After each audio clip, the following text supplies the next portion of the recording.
Assalamualaikum warahmatullahi wabarakatuh. Bismillahirrahmanirrahim. Alhamdulillahi rabbil alamin. Wa afdhalus salati wa atammu taslimi ala sayyidina Muhammadin wa ala alihi wa sahbihi ajmain. Rabbi shrah li sadri wa yassir li amri wahlul 'uqdatam min lisani yafqahu qawli. Subhanaka la ilma lana illa ma 'allamtana innaka antal alimul hakim. Allahumma akhrijna min zulumatil wahmi wa akrimna binuril fahmi waftah alaina bima'rifatil ilmi wa sahil akhlaqana bilhim waj'alna mimman yastami'una alqawla fayattabi'una ahsana. Allahumma ati nufusana taqwaha wa zakkiha anta khairu man zakkaha anta waliyuha wa maulaha. Allahumma anfa'na bima 'allamtana wa 'allimna ma yanfa'una wa zidna 'ilma. Allahumma arinal haqqa haqqan warzuqna ittiba'ah wa arinal batila batilan warzuqna istinabah. Amma ba'du, qala asy-syekhul mu'allif As-Sayyid Muhammad ibn Alawi Al-Maliki rahimahullah ta'ala wa nafa'ana bihi wa bi'ulumihi fi darain amin. Wa min hadha yazharu anna ta'alluqal qudrati laisa makhsusan bihusulil maqduri biha wa af'alul ibadi nisbatuha ilaihim an tariqil kasbi lal ikhtira' li'anna Allah ta'ala huwal mukhtari'u laha wal muqaddiru laha wal muridu laha. Alhamdulillah, pagi ini insyaAllah kita akan sambung membaca, memahami dan mengambil manfaat daripada isi kitab Mafahim Yajibu an Tusahhah. Kefahaman-kefahaman yang wajib diperbetulkan. Asalnya sepatutnya kelas subuh ni kita akan mula membaca kitab Minhajul Abidin karangan Al-Imam Al-Ghazali rahimahullah ta'ala, tetapi saya terlupa bawa kitab tu. Kitab bulan lepas tu terlupa beli. Dah beli terlupa bawa lagi. InsyaAllah lah lepas lepas raya lah mula. Ataupun kalau Sabtu tu sebelum puasa, makanya sebelum puasa insyaAllah. Kita sampai ke muka surat 16 Kemudian semalam kuliah maghrib sepatutnya baca kitab ni pun tak sempat. Muka surat 16, tajuk dia tu esensi menisbahkan tindakan kepada para hamba. Sebab terjemahan dalam bahasa Malaysia tu kita cari dah habis cetakan dia, makanya kita guna apa yang ada, itu terjemahan ke dalam bahasa Indonesia. Mungkin ada beberapa istilah yang kita kurang familiar. Haqiqatu nisbatil af'ali lil ibad. Hakikat apabila kita menisbahkan perbuatan-perbuatan itu kepada hamba, kepada manusia. Contohnya kita mengatakan doktor tu menyembuhkan penyakit anak saya misalnya. Doktor telah menyembuhkan penyakit anak saya. Ataupun cikgu tu telah mengajarkan saya pelbagai ilmu. Guru tu ajar saya pelbagai ilmu. Jadi sembuh, ajar itu perbuatan. Kita nisbahkan kepada makhluk. Kita kata doktor yang menyembuhkan, guru yang mengajar dan sebagainya. Sedangkan hakikatnya yang menyembuhkan kita daripada penyakit adalah Allah. Yang mengajar kita pelbagai ilmu adalah Allah. Allamal insana ma lam ya'lam. Allah yang mengajar manusia itu apa yang manusia tidak tahu. Kemudian kita katakan, misalnya dalam kejadian tu polis membantu saya. Anggota polis membantu keluarga kami misalnya. Sedangkan bantuan sebenar yang menyelamatkan kita daripada segala bahaya adalah Allah.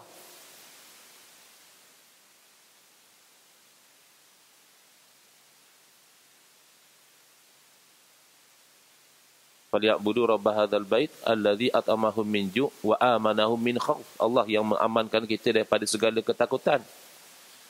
Jadi boleh ke kita itu menisbahkan perbuatan-perbuatan itu kepada makhluk, kepada hamba, kepada manusia? Jadi kata Syekh As-Sayyid Muhammad ibn Alawi Al-Maliki rahimahullah ta'ala, daripada keterangan-keterangan yang lalu, jelas bahawa kudrah itu bergantung tidak khusus dengan terhasilnya sesuatu yang dia mampu lakukan.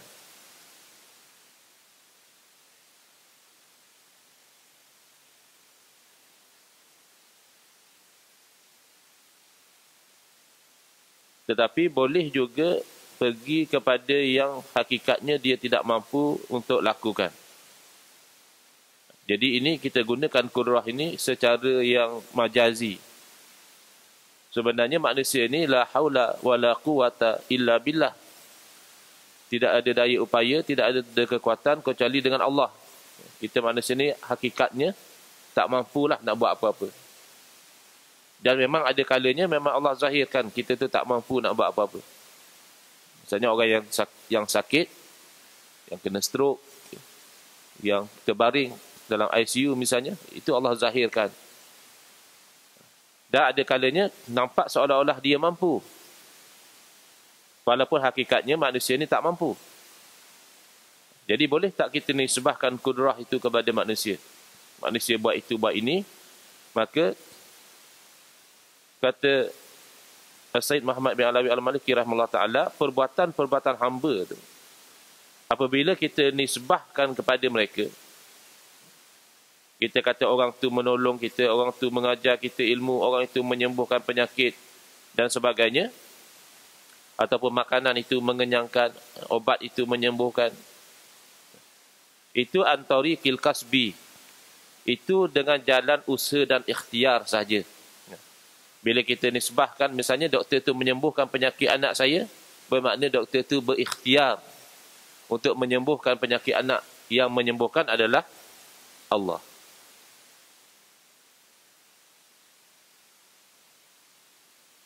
Cikgu tu berikhtiar untuk mengajar saya.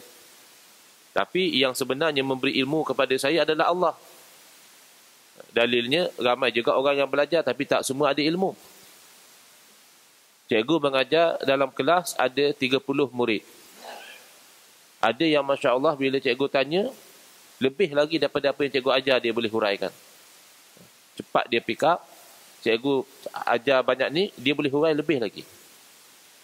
Ada yang boleh hurai sama macam cikgu ajar. Ada yang kurang lagi daripada apa yang cikgu ajar. Ada yang macam tak belajar. Bila cikgu tanya, Allah Akbar, tak boleh jawab. Hu'ah. Akhirnya cikgu kata, duduk. Tak boleh jawab. Padahal cikgu yang sama, mengajar kelas yang sama, menggunakan metod yang sama, menggunakan bahan dan konten yang sama, tetapi rupanya habuan masing-masing daripada apa yang cikgu usaha tadi tu tak sama. Sebab yang beri adalah Allah. Yang hakikatnya mengajarkan ilmu tu adalah Allah. Jadi apabila kita nisbahkan perbuatan kepada makhluk, itu bukan jalan ikhtirak. Ikhtirak maksudnya penciptaan. Hubungan tindakan makhluk dengan mereka sendiri dengan cara mengerjakan al-kasbu, bukan penciptaan. Sebagaimana saya pernah sebut, bila kita katakan manusia mencipta itu secara majazi saja. Siapa yang mula-mula cipta telefon? Adik ada belajar, adik? Pencipta telefon. Siapa yang cipta telefon? Alexander Graham Bell. Nama dia pernah bunyi loceng. Telefon tu nanti dia berbunyi. Tapi sebenarnya dia tak mencipta. Dia cuma menyusun wire. Dia sambungkan wire. Wire tu dah sedia ada. Bahan tu dah sedia ada. Dia cuma sambung. Akhirnya boleh dengar suara daripada satu tempat ke tempat yang lebih jauh. Sekarang lagi hebatlah. Dengan handphone wireless, dulu telefon kena ada wire. Jadi itu nama saja cipta. Orang yang cipta kereta, Henry Ford. Tak tahulah, itu ikut sejarah yang kita belajar lah. Henry Ford orang yang awal-awal cipta kereta. Tapi bukan cipta sebenarnya. Dia cuma usaha, dia ambil bahan-bahan, dia proses, dia dibentuk demikian, dia cantum-cantumkan, dia letak dalam enjin, dia letak macam mana, akhirnya dia kata dia cipta kereta. Tapi cipta itu sekadar majazi, sekadar secara bayangan saja, bukan secara hakikat. Adapun mencipta yang sebenar bermaksud daripada tiada kita adakan. Itu baru maksudnya cipta, ikhtira'. Yang sebenar, yang hakiki. Benda itu daripada tidak ada langsung. Tiba-tiba ada. Kalau yang itu memang kita tak mampu. Jangan kata nak cipta kereta, jangan kata nak cipta kapal terbang. Nak cipta nyamuk, seekor tak boleh. Kalau daripada tiada, tiba-tiba ada nyamuk seekor tu, kita tak mampu nak buat. Kaki nyamuk, kita tak mampu nak cipta. Kalau daripada tiada. Tapi kalau ada daripada bahan lain, kita buat macam bentuk nyamuk, itu boleh lah. Bahan tu dah ada, Allah jadikan. Itu maksudnya dengan jalan usaha dan ikhtiar. Kerana yang sebenarnya menciptakan itu adalah Allah. Dan yang mentakdirkan, dan yang mengkehendaki macam mana itu adalah Allah. Semalam saya ada appointment dengan kawan daripada Melaka. Sama-sama belajar di UIA dulu. Dia suami isteri sama-sama belajar di UIA. Dia bawa anak jiran umur 16 tahun. Sebab dia kata anak jiran dia ni jiran ataupun kawan lah. Banyak persoalan-persoalan yang dia timbul dalam fikiran dia tu yang dia menyebabkan dia jadi ragu-ragu. Antaranya tentang masalah takdir Allah. Dia terfikir kenapa Allah jadikan manusia sedangkan Allah tahu ada manusia yang akan masuk dalam neraka. Sepatutnya Allah janganlah jadikan manusia ataupun jadikanlah manusia ni semua baik biar semua masuk syurga. Kenapa Allah Ta'ala perintahkan umat Islam ni supaya sayang kepada Nabi? Kalau kita hidup zaman Nabi, kita diperintahkan mempertahankan Nabi. Tapi Allah biarkan Nabi SAW itu cedera, dibaling batu sampai berdarah. Kenapa Allah biarkan macam tu? Ini persoalan-persoalan yang timbul. Dan inilah memerlukan kefahaman kepada hakikat. Bahawa Tuhan dan makhluk itu tak sama. Makanya tak boleh kita ukur Allah dengan kayu ukur manusia. Maka akan timbul dalam fikiran kita, tak adil lah Allah buat macam ni. Sedangkan yang namanya Tuhan, dia melakukan apa yang dia kehendaki. Manusia melakukan apa yang sepatutnya dia lakukan. Maka kalau dia buat apa yang tak sepatutnya, itu dia tidak adil. Dia zalim. Kayu ukur manusia, kalau kita nak pakai pada Allah Ta'ala, rosak fikiran kita. Umpama alat penimbang. Kan di dapur orang perempuan kadang-kadang dia ada beli alat penimbang kecil, comel tu, untuk buat kuih. Timbang tepung banyak mana. Itu untuk orang yang ikut resepi lah. Kalau ikut orang yang dah mahir, kata dia main campak je. Main agak-agak je, tak timbang-timbang. Orang yang baru belajar masak, timbang. Gandum banyak mana, gula banyak mana, itu banyak mana. Cuba penimbang tu digunakan untuk buat timbang beg yang nak pergi ke Mekah, nak balik daripada Mekah tu. Bukan alat dia. Kalau setakat barang sehingga 2 kilo, barangkali 3 kilo bolehlah penimbang kuih. Tapi kalau sampai 40-50 kilo kita nak timbang, terus putus spring dia. Rosak terus. Lepas tu kita nak timbang gandum pun dah tak jadilah. Dia pusing 2 kali tu, lepas tu jam. Macam tu lah kalau kita nak timbang Allah Ta'ala dengan penimbang manusia. Jadi saya beritahu kepada dia, kita ada 2 pilihan saja. Sama ada kita nak hidup dalam alam fantasi, kita kata benda ni yang sepatutnya berlaku, benda ni yang sepatutnya berlaku. Atau kita kembali kepada realiti, kita terima apa yang dah sedia berlaku. Saya bagi contoh lah. Misalnya kalau kita ni boleh hidup dalam alam fantasi, sepatutnya kita nak macam ni, nak macam ni. Rupa kita pun barangkali kita tak mau macam kita ada sekarang. Rupa paras kita ni. Kan kita lahir Allah Ta'ala dah jadikan kita begini, color begini, hidung macam ni, mata macam ni. Kalau kita fikir apa yang sepatutnya, barangkali kita kata, patutnya Allah jadikan saya lebih putih lagi, lebih cerah lagi, hidung lebih mancung lagi. Dan sebagainya lah. Saya bergurau lah, saya kata kalau orang lelaki, dia beri pilihan untuk what should happen, mungkinlah spesifikasi dia tu, dia malah nak fikir, dia buh dalam borang, spesifikasi saya tu Harun Aziz. Macam tu baru dia puas hati. Kenapa Haji Harun Aziz? Pelakon lah yang handsome lah kalau orang lelaki ni. Kalau perempuan diberi pilihan spesifikasi dia, apa yang pelakon-pelakon perempuan yang lawa-lawa tak hafal. Nilofa lah, saya ingat Nilofa tu ada tudung Nilofa lagi apa lagi. Tapi kan kita lahir macam ini dah. Kita tak boleh fikir lagi apa yang sepatutnya Allah Ta'ala bentuk kita itu macam mana, lebih tampan, lebih gagah, lebih apa, tak timbul. Inilah kita yang Allah Ta'ala jadikan. Makanya begitu juga dalam kita menanggapi realiti kehidupan.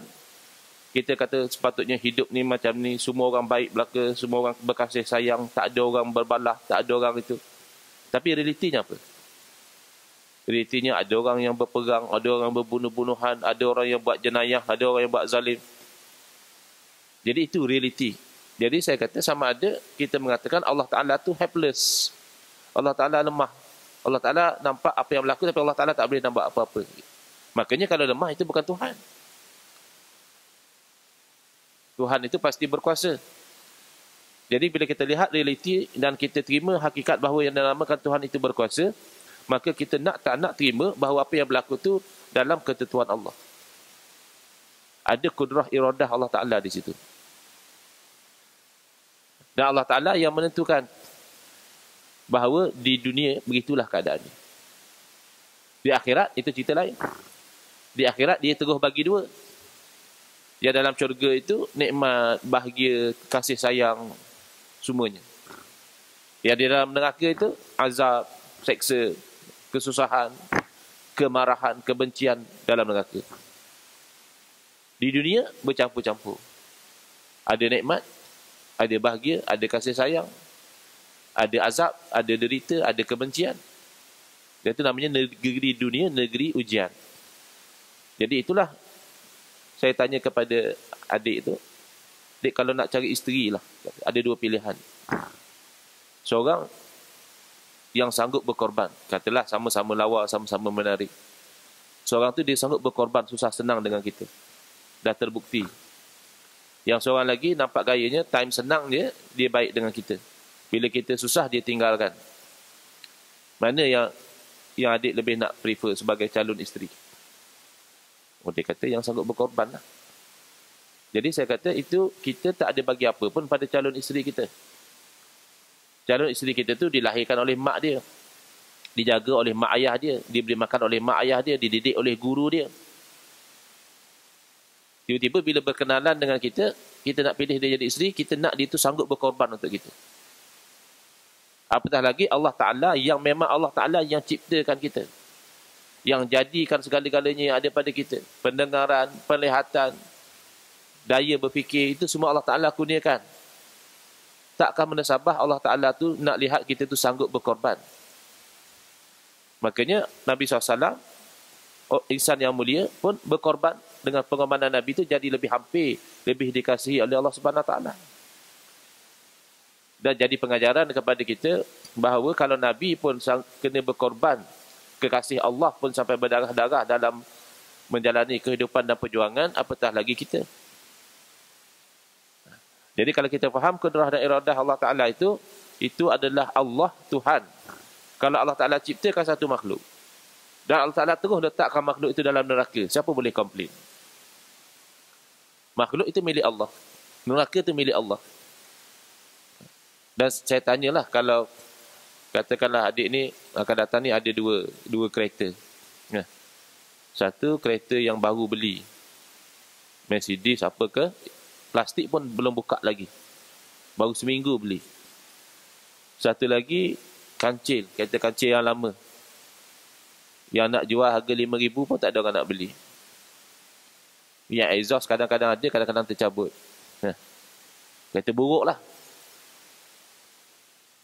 Sepatutnya kita bayangkan kereta baru, bawa pergi meeting, bawa pergi appointment, bawa pergi main golf, bawa pergi, ya. Yang kancil, bawa pergi pasar, bawa pergi angkat batu bata ke apa ke. Ya. Tapi kalau kita tukar, Mercedes yang kita bawa pergi pasar, bawa angkut ikan, angkut daging, lepas tu singgah pula dekat tempat orang bekerja tu, tolong bawa guni pasir, guni simen, buah dalam Mercedes. Kancil pula kita buat pergi meeting. Buat pergi appointment, naik kancil. Nah, kalau ada orang komplain, dia kata kamu ni tak kena lah. Orang Mercedes ni lah bawa pergi meeting, buat pergi appointment dengan klien. Kau nak pergi pasar, nak pergi mancing, bawa lah kancil ni. Kalau ada orang komplain, kita jawab sepatah je. Kereta engkau ke kereta aku? Terdiamlah dia. Memanglah kita fikir logik juga kan. Nasihat dia tu logik juga. Tapi kalau dia bawa poin kereta engkau ke kereta aku, selesai masalah. Kereta dia. Suka hati dia lah. Itu baru milikan secara tidak hakiki. Manusia ni bila kata kereta aku, tidak hakiki. Nanti kalau dia jual kereta tu, dah jadi kereta orang lain. Ataupun kalau dia meninggal dunia, dah jadi kereta waris dia.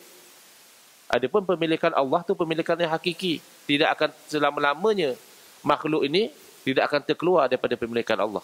Baik dia hidup maupun dia mati, dia milik Allah. Inna lillahi. Sesungguhnya kita itu, lam tu lam litamlik. Kita ni adalah milik Allah. Oleh kerana milik Allah, wa inna ilahi raji'un. Oleh itu kita ni kepada Allah lah kita kembali. Kembali pada pemilik dia.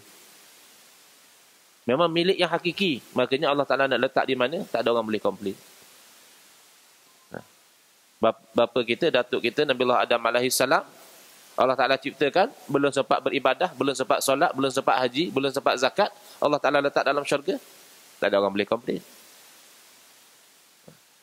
Jadi, kena faham hakikat tu, kena terima realiti tu, baru kita faham hakikat ketuhanan. Kalau kita masih berfikir, Tuhan patut buat macam ni, Tuhan tak patut buat macam tu, itu kita masih lagi dalam lingkungan Mu'tazilah. Golongan Mu'tazilah ni, golongan yang terlampau mengagungkan akal sehingga menafikan wahyu. Ahli sunnah tidak tolak akal. Ahli sunnah terima dalil akli. Tapi tidaklah akal tu diletak sampai mengatasi wahyu. Jadi kata orang Mu'tazilah, pertama, Allah Ta'ala jadikan makhluk, Allah Ta'ala jadikan satu kekuatan pada makhluk untuk bergerak dan sebagainya. Dengan kekuatan itulah makhluk itu buat kerja dia, makanya dia itu layak untuk diberi balasan. Sebab dia tak boleh terima. Kalau Allah Ta'ala takdirkan, Allah Ta'ala juga tentukan balasan, dia kata tu tak boleh. Sebab Allah wajib buat perkara yang baik atau yang lebih baik. Kita beriman, baik, buruk, dua-dua daripada Allah Ta'ala. Cuma dari segi adab saja kita tidak nisbahkan yang buruk pada Allah Ta'ala. Tapi dari segi hakikat, baik dan buruk keduanya datang daripada Allah Ta'ala. Itu rukun iman yang ke-6. Beriman dengan qadar baik dan buruk daripada Allah itu rukun iman yang ke-6 kalau kita bilang. Jadi Mu'tazilah tak terima tu. Kata dia mana boleh kalau yang buruk pun daripada Allah. Kalau yang daripada Allah tu yang baik atau yang lebih baik saja. Dan itulah punca imam kita Al-Imam Abu Hasan Al-Asy'ari meninggalkan guru dia yang berfahaman Mu'tazilah dalam bab ini. Tok guru dia tak boleh jawab persoalan. Al-Imam Abu Hasan Al-Asy'ari tanya pada tok guru dia, tok guru tolong bagi tahu pada saya tentang 3 orang. Katakanlah 3 orang adik-beradik misalnya. Seorang mati ketika dalam keadaan dia itu kafir dan maksiat. Dia ni kufur pada Allah dan maksiat pada Allah, dia mati. Seorang lagi mati dalam keadaan beriman dan taat. Dan seorang lagi mati dalam keadaan sebelum balik. Kanak-kanak lagi dah meninggal dunia. Macam mana nasib mereka di hari akhirat, tuan guru? Jawab guru dia, yang mati dalam keadaan kufur dan maksiat, Allah Ta'ala masukkan dalam neraka. Yang mati dalam keadaan iman dan taat, Allah Ta'ala masukkan dalam syurga. Yang mati kecil, kanak-kanak belum balik, itu manzilatun bainal manzilatin. Masuk syurga pun tidak, masuk neraka pun tidak. Ini satu lagi perbezaan Mu'tazilah dengan Ahli Sunnah wal Jamaah. Dia tak boleh terima budak tu masuk syurga sebab dia kata belum beramal. Mana boleh orang tu masuk syurga belum beramal? Sebab masuk syurga ni dengan amalan. Dan nak masuk neraka pun dia tak boleh terima juga sebab budak ni belum buat maksiat lagi, belum buat dosa lagi.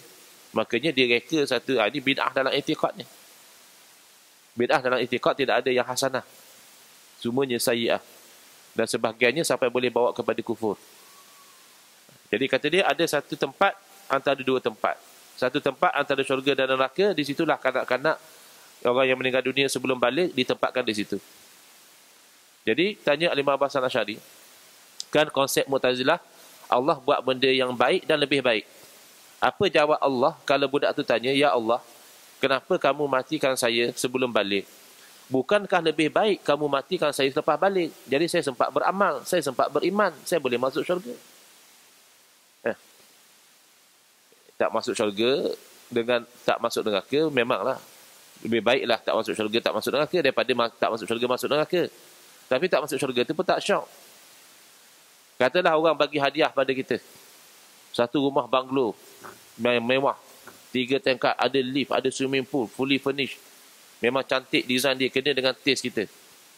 Tapi syarat hadiah dia boleh duduk kat luar je, kata dia, tak boleh masuk, boleh duduk kat halaman je. Oh, tak seronok lah macam tu. Itu baru banglo. Banglo pun kita rasa tak seronok kalau kita duduk di luar sahaja. Bagaimana kalau syurga Allah kita cuma duduk di luar? Macam mana Allah jawab?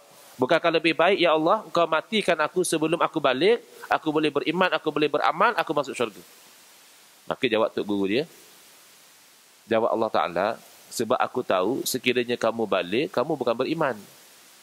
Kamu itu nanti akan kufur, akan maksiat. Makanya lebih baik saya matikan kamu sekarang. Jadi kenalah dengan akidah dia tu. Allah wajib buat benda yang lebih baik. Rupanya itu baru perangkap baru. Itu baru pasang perangkap, soalan perangkap. Soalan sebenar, tanya Imam Hasan Asy'ari pada guru beliau, apa jawab Allah kalau lelaki yang mati dalam keadaan kafir dan maksiat itu tanya pada Allah Ta'ala, ya Allah, kenapa kau tidak matikan aku sebelum aku balik? Supaya aku tak sempat berkufur, aku tak sempat buat maksiat, makanya aku masuk dalam syurga. Ataupun aku tak masuk dalam neraka. Tok Guru tak boleh jawab. Sebab akidah dia tu akidah yang direka. Bila bid'ah ini, dia tak boleh ngam lah. Dia akan ada contradiction. Tadi dah okey dah jawapan dia. Allah Ta'ala matikan dulu sebelum balik, sebab itu lebih baik. Kalau dia balik, dia akan jadi kufur dan maksiat. Habis ini, dia mati dah kufur dan maksiat, bukankah lebih baik dimatikan sebelum dia balik? Akhirnya tak boleh jawab. Dan Imam Hasan Asy'ari meninggalkan i'tiqad Mu'tazilah dan terus menjadi pejuang kepada Ahli Sunnah wal Jamaah. Golongan Asy'ariyah ni lah yang mendebati Mu'tazilah sampai mati akhirnya. Fahaman Mu'tazilah. Sebelum tu Mu'tazilah kuat, dapat sokongan daripada khalifah. Dia bahasanya ajaran-ajaran yang menyeleweng ni kalau nak dia jadi kuat, kena sokongan politik. Tapi kalau ajaran yang sebenar, walaupun tanpa sokongan politik, dia masih boleh kuat dengan hujah dan juga dengan ilmiah. Itu beza dia. Akhirnya mati ataupun lemahlah pegangan Mu'tazilah ni, cuma diwarisi oleh golongan Syiah. Syiah sambut cara pemikiran Mu'tazilah dalam i'tiqad. Jadi yang sebenarnya yang menentukan adalah Allah. Yang berkehendak akan satu perbuatan itu adalah Allah. Wala yaridu annahu kaifa yuridu ma naha anhu. Jadi tidak timbul persoalan macam mana Allah kehendaki apa yang Allah Ta'ala larang. Itu yang kita mengaji Tauhid Sifat 20 dulu tu kemas. Sekarang mereka komplain pula Tauhid Sifat 20 tak boleh mengaji, katanya itu falsafah. Sebab ada guna akal. Jadi itu sama macam falsafah Yunani. Memang orang falsafah banyak guna akal. Tidak bermakna orang Islam jangan guna akal. Akal tu nikmat yang Allah Ta'ala kurniakan, makanya kita guna. Tapi guna dengan cara yang betul. Habis, kalau orang bukan Islam guna mata mereka untuk memandang, maka orang Islam tak boleh guna mata untuk memandang. Boleh, tapi memandang benda yang tidak haram. Orang bukan Islam gunakan akal mereka untuk berfikir, tidak bermakna orang Islam tidak boleh guna akal untuk berfikir. Tapi berfikir untuk memahami dan ayat-ayat Al-Quran, memahami hadis-hadis Nabi dan berfikir untuk beriman kepada Allah Subhanahu Wa Taala. Jadi dalam Tauhid Sifat 20 kita dah diberi contoh 4 bahagian. Pertama, ada kalanya Allah Ta'ala perintah dan Allah Ta'ala kehendaki. Itu bahagian yang pertama. Allah Ta'ala suruh dan Allah Ta'ala kehendaki. Ada kalanya Allah Ta'ala suruh perintah tapi Allah Ta'ala tidak kehendaki. Dan ada kalanya Allah Ta'ala larang dan Allah Ta'ala tidak kehendaki apa yang dilarang. Dan ada kalanya sebaliknya, Allah Ta'ala larang tapi Allah Ta'ala kehendaki apa yang dilarang. Contoh untuk yang pertama, iaitu Allah Ta'ala perintah kepada Sayyidina Abu Bakar radhiyallahu taala anhu supaya beriman. Ya, perintah supaya beriman tu kena ke atas Sayyidina Abu Bakar. Dan Allah Taala kehendaki Sayyidina Abu Bakar tu beriman. Makanya Sayyidina Abu Bakar tu awal-awal orang lelaki yang beriman dan sehingga wafat, ya, Sayyidina Abu Bakar tu orang yang beriman. Dan perintah supaya beriman ni kena juga ke atas Abu Jahal. Abu Jahal diperintahkan supaya beriman. Tapi akhirnya macam mana nasib Abu Jahal? Mati dalam keadaan kafir. Mati dalam peperangan Badar dalam keadaan tidak beriman. Maknanya Allah Ta'ala tidak kehendaki. Keimanan Abu Jahal itu tidak dikehendaki oleh Allah. Sebab kalau Allah Ta'ala kehendaki, nescaya jadi. Dia tak sama kehendak manusia dengan kehendak Allah, tak sama. Kehendak manusia ni boleh jadi, boleh jadi tak jadi. Kita ni kehendak nak kaya dah lama, belum kaya lagi. Kehendak nak kalau orang lelaki tu dia ada satu kehendak yang dia selalu kehendak tapi tak berani menang. Ustaz pun berani ceramah aja tapi tak berani amalkan. Kehendak ada tapi belum tentu jadi apa yang dia kehendaki. Tapi kalau Allah Ta'ala kehendak macam itu, pasti jadi. Iza arada syai'an ayaqula lahu kun fayakun. Bila Allah Ta'ala nak sesuatu, Allah Ta'ala kata jadi, jadi. Kita tak macam tu. Kita boleh tabaruk je lah. Kadang-kadang bila kita doa tu, kita kata kun fayakun tu tabaruk saja. Belum pasti jadi apa yang kita nak tu.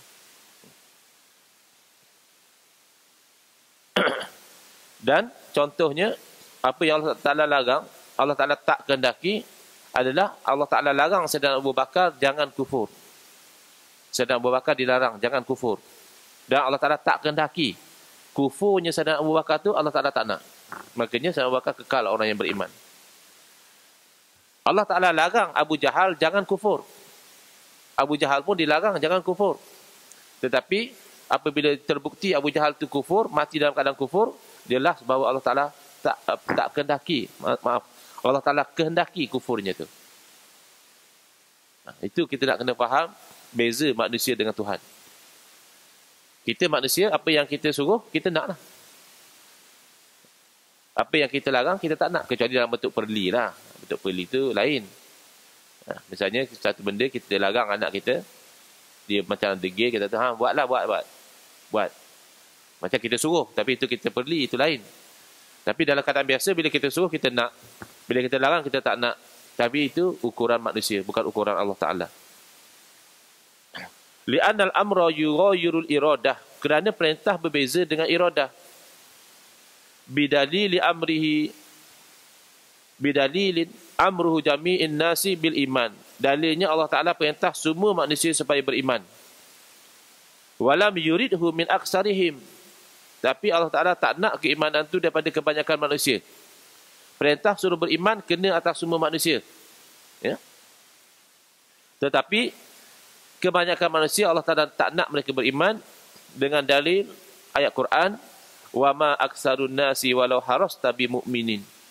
Tidaklah kebanyakan manusia itu, walaupun kamu bersungguh-sungguh berdakwah pada mereka, tidaklah mereka itu beriman.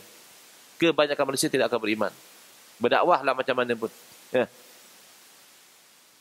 Masjid buat program, festival. Panggil orang-orang terkenal. Ya. Dengan alasan nak bagi ramai orang datang, minat datang ke masjid. Makanya jemputlah selebriti-selebriti. Perempuan-perempuan yang lawak cantik, berceramah, berprogram di masjid, bagi orang datang ramai. Time festival je lah ramai. Time jemaah semalam, tengok 2 baris itu juga. Jemaah isyak maghrib ramai, Masya Allah, tabarakallah. Jemaah maghrib ramai sebab orang singgah sebelum tengok bola. Singapura lawan Selangor. Makanya jam. Mujurlah yang datang semalam tu, ustaz yang dah biasa lah. Kalau ustaz yang first time dijemput, berbunga hati dia sampai ke masjid. Masya Allah, kata dia, ramai orang nak dengar ceramah Ana. Penuh, melempah-lempah parking. Sampai parking penceramah pun dia disapunya. Seronok. Rupa-rupanya, nak kita tengok bola je. Baguslah juga, semayanglah juga ya. Tapi yang lebih elok pada tengok bola tu majlis ilmu. Orang dahulu musafir kerana nak tuntut 1-2 hadis, sanggup musafir sebulan 2 bulan. Kita majlis ilmu dah ada, tapi kita lebih pentingkan bola. Lebih seronok tengok orang tu tendang bola ke sana, kawan tu tendang ke sini, masuk dalam jaring, selesai. 90 minit, habis umur kita. Sedangkan kalau kita tahu, pagi ni kita nak meninggal, kita diberi pilihan. Dah bagi tahu, besok ni kamu nak meninggal. Mana lebih kita seronok duduk? Di stadium, huha-huha dengan bola ke, di masjid baca Quran, istighfar. Kalau kita tahu kita nak mati, rasanya bukan di stadium lah tempat kita.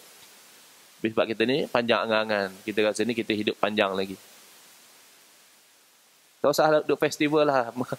Masa festival je orang ramai.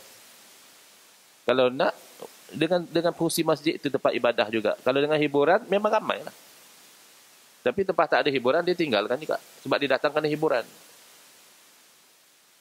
Saya berceramah di Penang tu. Tajuk dia, Masjid Rumah Allah Kenapa Dijauhi. Saya kata sebab masjid tu dia tempat ibadah. Dan ibadah ni satu benda yang nafsu tak suka. Kecuali orang tu ada kunci-kunci kejayaan dalam diri dia. Dia boleh buka kunci-kunci tu, barulah dia ada minat nak datang ke masjid. Saya kata buat dua pilihan je. Buat satu pertandingan misalnya. Siapa masjid akan buat cabutan bertuah seminggu sekali. Kelayakannya kena datang sembahyang selama seminggu tu tak pernah masbuk misalnya.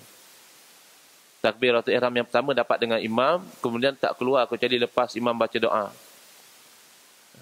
Kemudian tak pernah miss kuliah, ada attendant kuliah di masjid, ada attendant. Siapa yang penuhi syarat tu, layak dia tu cabutan bertuah, setiap minggu akan diberi hadiah 100,000 kepada pemenang dia. InsyaAllah tu ramai. Ataupun buatlah bicara santai dengan artis misalnya. Boleh lah, ramai. Panggil artis-artis yang terkenal tu, suruh dia bercakap di dalam masjid, ramai. Tapi untuk itukah masjid? Untuk dapat duitkah masjid ni dibina oleh Nabi SAW? Untuk supaya kita boleh bertemu artis kah kita bina masjid ni? Zaman jahiliah dulu bukan tak ada artis, ada. Perempuan-perempuan lawa yang menyanyi, yang menari, ada dah zaman jahiliah dulu. Kenapa Nabi tak bubuh mereka dalam masjid bagi orang ramai datang? Jangan kita ikut. Rentak masyarakat ni kalau kita ikut dengan kita hanyut. Masyarakat itulah kita bawa pelan-pelan ke arah apa yang diredai oleh Allah Subhanahu Wa Taala. Jangan sampai orang main gitar dalam masjid baru kita nak jadi penuh. Buat konsert dalam masjid ramai orang datang, insya-Allah. Konsert percuma. Carilah artis yang terkenal di tanah air kita. Buat konsert percuma dalam masjid kita. Ramai orang datang. InsyaAllah atas-atas tu pun penuh. Tapi itu ke masjid? Tempat berkonsert, tempat berhibur dan sebagainya. Allah Ta'ala dah bagi tahu. Wa ma aktsarun nasi walau harasta bi mu'minin. Dia kata nak beribadah, nak taat. Setakat nak beriman pun ramai yang tak akan beriman. Fa nisbatul af'ali ilal ibad min nisbatil musabbab ila sababi awil wasitah. Bila kita nisbahkan perbuatan kepada makhluk, itu sebenarnya kita menisbahkan natijah kepada sebab. Sepatutnya kita nisbahkan natijah kepada musabbib, Allah. Tuan Haji, kenapa tak makan? Hidangan tu silalah makan. Tak masalah, saya Allah dah bagi kenyang. Jaganglah orang cakapnya tu. Selalu orang kata, tak masalah tadi dah kena pinggan nasi dah tadi. Tadi sebelum saya datang dah kena mertabak dah. 2 keping. Jadi kenyang dah makan mertabak. Kan selalu macam tu. Kita nisbahkan kenyang tu kepada makanan. Jaranglah kita jumpa orang kata Allah Ta'ala bagi saya kenyang dah. Jadi minta maaf Haji, saya tak nak makan dah. Allah Ta'ala bagi saya kenyang. Allah Ta'ala bagi anak saya sembuh. Itu hakikat. Makanya dalam percakapan harian kita tidak menjadi satu kesyirikan kalau kita menisbahkan sesuatu natijah kepada sebab dia. Dulu kata anak sakit nampak dah sihat dah. Alhamdulillah lah. Tu hari ada mereka bagi suplemen apa tu. Sembuh dah anak saya dengan suplemen tu. Tak salah. Sebab niatnya menisbahkan satu natijah kepada sebab dia. Jadi obat tu cuma sebab. Yang bagi sembuh adalah Allah. Wa hadza la munafata fihi. Dan ini tidak ada bertentangan lah. Lianna musabbaba Di anna musabbibal asbab huwa alladhi khalaqal wasitata wa khalaqa fiha makna al-wasatah. Kerana yang menjadikan segala asbab itu, dia juga yang menciptakan wasitah itu. Allah lah. Allah yang menjadikan makanan itu sebagai jalan kepada kenyang. Sebab itulah dalam keadaan tertentu wajib kita makan. Dalam keadaan biasa, makan tu harus. Makan, minum termasuk dalam perkara yang harus. Tetapi dalam keadaan yang mana kalau kita tak makan, mati, wajib kita makan. Bukan kerana yang memati, yang menghidupkan kita adalah Allah. Apa kena mendengar makan? Allah Ta'ala jadikan makanan tu sebab kehidupan. Makanya kena makan. Sebab tu diraikan.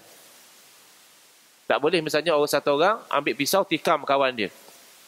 Dalam mahkamah bila dia dibicara, dia kata bukan saya yang bunuh dia, Allah yang bunuh dia tu. Subhanalladzi khalaqal mauta wal hayah. Tuhan yang menjadikan kematian dan kehidupan, bukan saya yang matikan dia. Saya cuma hayun pisau ke perut dia je. Jenuh macam tu, kacau lah. Syariat habis. Dia bangkala itu dah jadi Jabariyah. Itu dah menyalahkan takdir. Makanya boleh kita menisbahkan sesuatu perbuatan itu kepada makhluk atas dasar sebab musabbab, bukan atas dasar hakikat. Walau la dzalika alladhi awda'a Allahu ta'ala fiha lam tasluh an takuna wasitatan.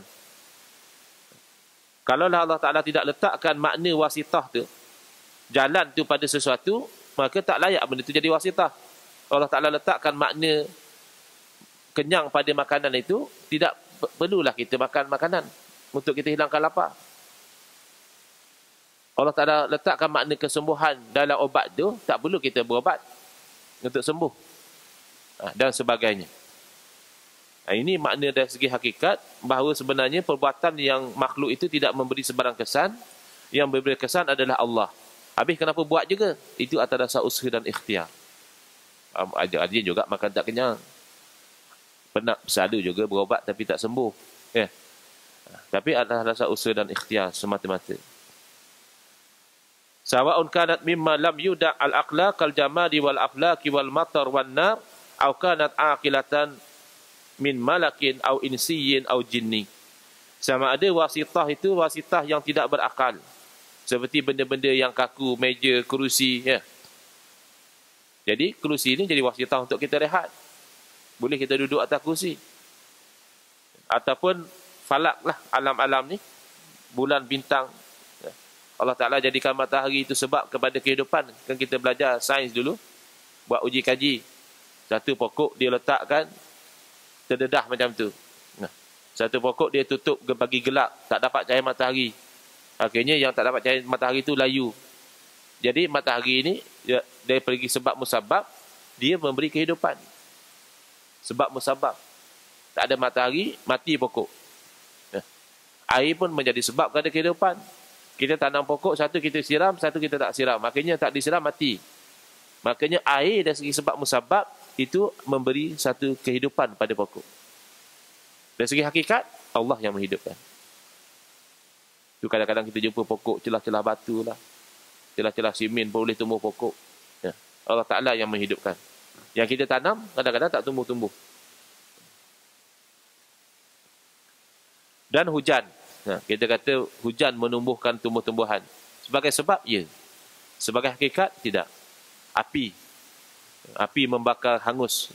Bolehlah kita kata. Tu kenapa sampai, dulu kan ada rumah di situ, kenapa dah tak ada? Dah dibakar api lah kata kita. Sebenarnya Allah yang membakar rumah tu.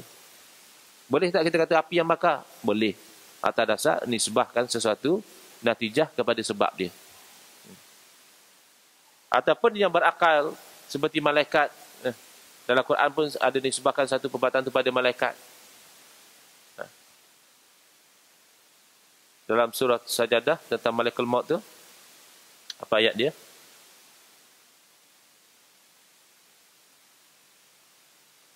Siapa ingat? Dia kalau baca satu ayat gitu kadang tak mari. Kena baca daripada Alif Lam Mim Tanzil, panjang lah. Kita yang malakul maut. Malakul maut alladhi ukila bikum. Jadi disebahkan pencabutan nyawa tu kepada malakul maut. Jadi malaikat maut yang cabut nyawa kita. Kita nisbahkan kepada malaikat perbuatan itu. Sedangkan yang mencabut nyawa kita hakikatnya Allah. Atau manusia. Contoh-contoh yang saya sebutkan tadilah. Orang tu mengajar kita, orang tu menyembuhkan kita, orang tu menolong kita, ataupun jin. Atau apa-apalah makhluk-makhluk yang berakal, menisbahkan kepada mereka perbuatan itu tidak menjadikan seorang itu syirik. Selagi mana penisbahan itu hanya sekadar asbab, bukan secara hakikat. Ya. Wallahu a'lam. Nanti insya-Allah kita sambung lagi. Ada nanti orang akan komplain, ya. Dia kata boleh ke satu perbuatan dinisbahkan pada dua? Kamu kata Allah yang menyembuhkan, kamu pula kata obat yang menyembuhkan, doktor yang menyembuhkan. Boleh ke satu perbuatan dinisbah pada dua yang membuat? Itu insya-Allah kita akan bincang dalam kuliah yang akan datang. Setakat ni ada apa-apa soalan, ya? Kalau ada soalan,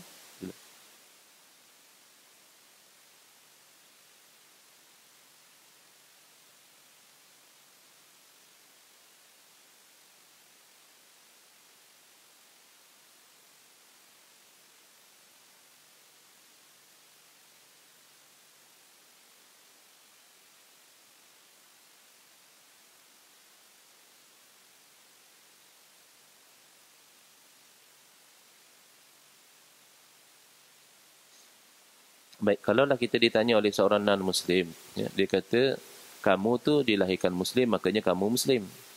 Saya dilahirkan sebagai non-Muslim, makanya saya non-Muslim. Jadi mungkin dia akan tanya, so, itu mana keadilannya? Kamu kata nanti saya akan masuk ke dalam neraka. Baik, jadi kita setuju bahawa dari segi ketentuan kita lahir dalam keluarga mana, siapa ibu bapa kita, ya, itu adalah satu benda yang kita tak boleh nak ubah. Sebab itu kita dilarang asobiah dengan sebab keturunan misalnya.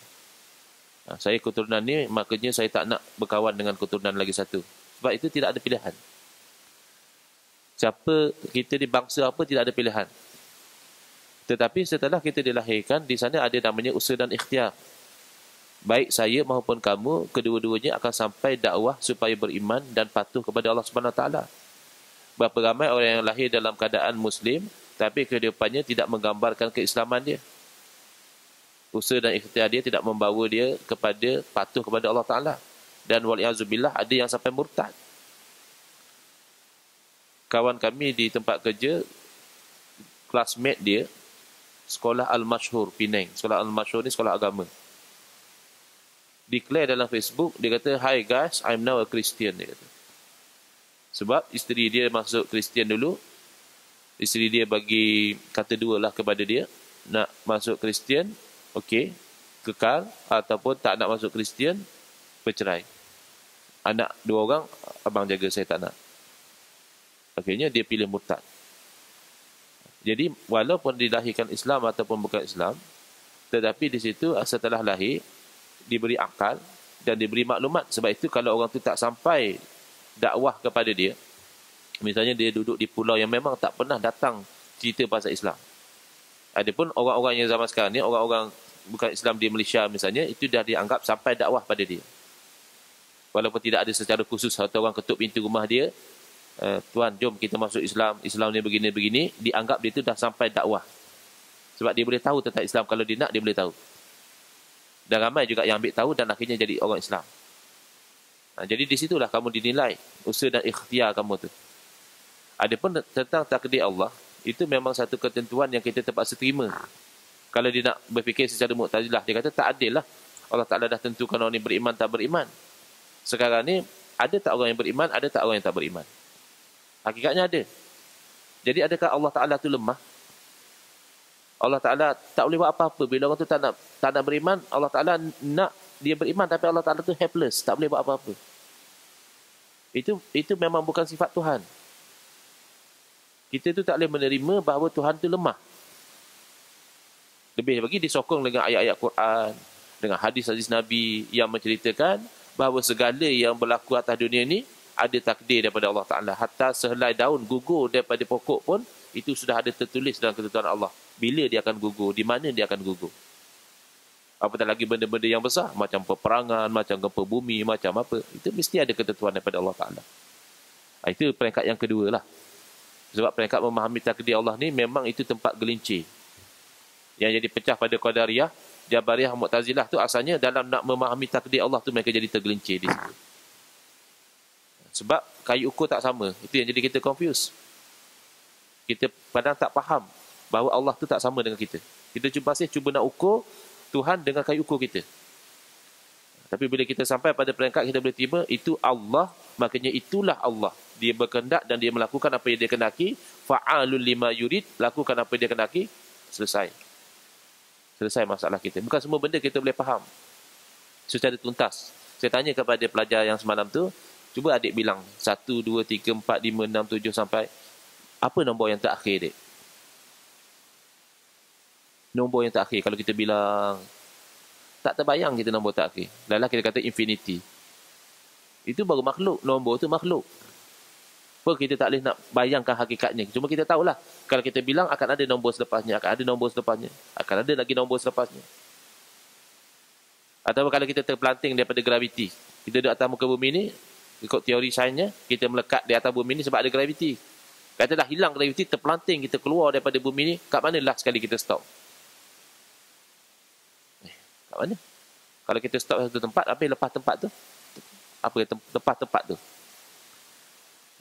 Jadi ada benda-benda yang makhluk pun kita tak boleh nak faham secara hakiki. Roh kita misalnya, kita tak boleh faham. Orang bila ada roh lain. Bila roh dia tinggalkan jasad dia, dah lain dah. Dah tak boleh buat apa-apa dah. Tapi roh tu mana tak nampak pun. Apa hakikat dia? Kalau lembu tu dia potong kaki, hidup lagi. Dia potong ekor, hidup lagi. Kalau dia sembelih, dah mati dia. Tapi di mana roh dia? Jadi benda-benda makhluk pun kita tak boleh faham secara 100%. Apatah lagi Khalik yang menciptakan kita. Kita buat komputer, kita faham komputer. Komputer faham setakat yang kita program je. Kalau kita nak cuba buat satu benda dengan komputer, sedangkan program tu kita tak letak dalam tu, tak boleh buat dia. Betul kan? Yang kerja-kerja basic, yang office tu pun kalau kita tak install, dia tak boleh buat. Jadi untuk dia kita bagi tahu bahawa memang kamu dilahirkan dalam keluarga mana tu dah ada ketentuan daripada Allah Ta'ala, tapi sekarang ni kamu diberi akal, kamu diberi maklumat, sekarang ni kamu pertimbangkan. Kalau kamu benar-benar nak cari kebenaran, tengok tentang Tuhan, kewujudan Tuhan dahulu. Kamu percaya tak ada Tuhan? Kalau dia kata saya pun tak pasti, kita bawa dalil-dalil akli dahulu untuk meyakinkan dia bahawa Tuhan tu ada. Kenapa tak bawa dalil Quran hadis? Belum lagi lah, dia belum beriman. Bawa dalil akal dahulu. Benda-benda yang simple-simple pun ada yang menciptakan. Kamu balik ke rumah, tengok ada satu baju cantik tergantung. Tulis di situ hadiah untuk kamu. Kamu boleh terima ke baju tu jadi dengan sendiri? Mesti kamu kata ada orang yang jahit baju tu, ada orang yang hadiahkan pada kamu letak di situ. Takkanlah langit dan bumi yang lebih kompleks ni jadi dengan sendiri? Malam dan siang bertukar ganti jadi dengan sendiri? Setakat baju tergantung pun kamu fikir tak logik dia jadi dengan sendiri. Benda yang lebih besar takkan jadi dengan sendiri. Kena hujah dengan dia dahulu. Kalau dia memang kata ada Tuhan, kita cuba isbatkan dia bahawa Tuhan tu satu. Sebab kalau Tuhan tu banyak, ada dua pilihan saja. Bila Tuhan tu lebih pada satu, bermakna sama ada Tuhan tu berbalah. Yalah, dah dua. Tuhan ni nak buat misalnya daun warna hijau. Tuhan lagi satu kata tak, nak warna pink. Apa? Daun warna pink. Ku putih. Akhirnya berbalah Tuhan. Tak siap daun. Habis Tuhan ni nak daun warna hijau, Tuhan tu nak daun warna pink. Ataupun Tuhan berpakat lah. Tuhan berpakat. Nego. Macam inilah kita bincang. Daun kita buat kalau kena bincang tu lemah lah. Kalau dah kena bincang, kena tolak ansur, maknanya Tuhan tu lemah lah. Terhad lah kuasa dia. Maka bukan Tuhan. Nak tak nak Tuhan mesti satu. Sebab itu orang yang mengatakan Nabi Allah Isa AS tu anak Tuhan, dia jadi musyrik. Sebab dia mengatakan ada Tuhan lain selain daripada Allah. Sebab anak Tuhan tu tentulah Tuhan. Sebagaimana kita kata anak kambing tu kambing. Baru ni dia pelik sikit rupa dia. Tapi anak kambing, kambing. Anak lembu, lembu. Anak Tuhan, Tuhan. Bermakna kalau kata Isa AS anak Tuhan, ada dua Tuhan. Makanya bila ada dua Tuhan, akan berlaku apa yang kita sebut tadi. Sama ada mereka berbalah. Ya? Anak dan ayah berbalah juga. Ayah nak lain, anak nak lain. Ataupun berpakat. Bila berpakat, lemahlah Tuhan. Nak kena berpakat dulu. Kita manusia kena berpakat. Kita orang Islam ni kena bersatu. Sebab kalau tak bersatu, lemah. Bila bersatu, jadi kuat. Tuhan bukan macam tu. Jadi slow-slow lah kalau dia betul cari kebenaran. Ada juga yang bertanya, dipanggil inadan. Tanya itu sebab nak berbantah-bantah saja. Tapi kalau dia tanya dengan nak cari kebenaran, kita bimbing dia satu persatu sehingga dia yakin ada Tuhan, Tuhan itu satu, Tuhan itu bersifat dengan kesempurnaan, dan tunjukkan kecantikan hukum hakikat Islam tu, insya-Allah dia akan beriman. Lagi kalau ada soalan? Allah. Mungkin lepas ni pun boleh juga buat soalan bertulis. Sebab saya tengok dah 2 masjid, bila kita cadangkan soalan bertulis, lebih meriah lagi. Satu masjid di Rawang, itu dia siap sediakan kotak macam kotak derma tu. Dia edarkan, jadi siapa yang ada soalan masukkan dalam kotak tu, nanti dia pas ke depan. Lagi satu di Masjid Besi. Saya cadangkan, minggu lepas dia orang start buat, dah ada masuk dalam 4 soalan. Sebelum tu soalan lisan tak ada soalan. Logik lah, kalau duduk jauh macam tu, kita pemalas nak tanya. Nak kena tinggikan suara dan sebagainya. Tapi kalau bertulis itu, insya-Allah lebih bermanfaat lagi. Bismillahirrahmanirrahim. Alhamdulillahirrabbilalamin. Wassalatu wassalamu ala asyrafil anbiya wal mursalin wa ala alihi wa sahbihi ajma'in. Allahumma syrah sudurana wa ahsin akhlaqana wa azim ujurana wa nawwir qulubana binuri hidayatika kama natar al-dhab binuri syamsika abadan abada bi rahmatika ya arhamar rahimin. Walhamdulillahirabbil alamin.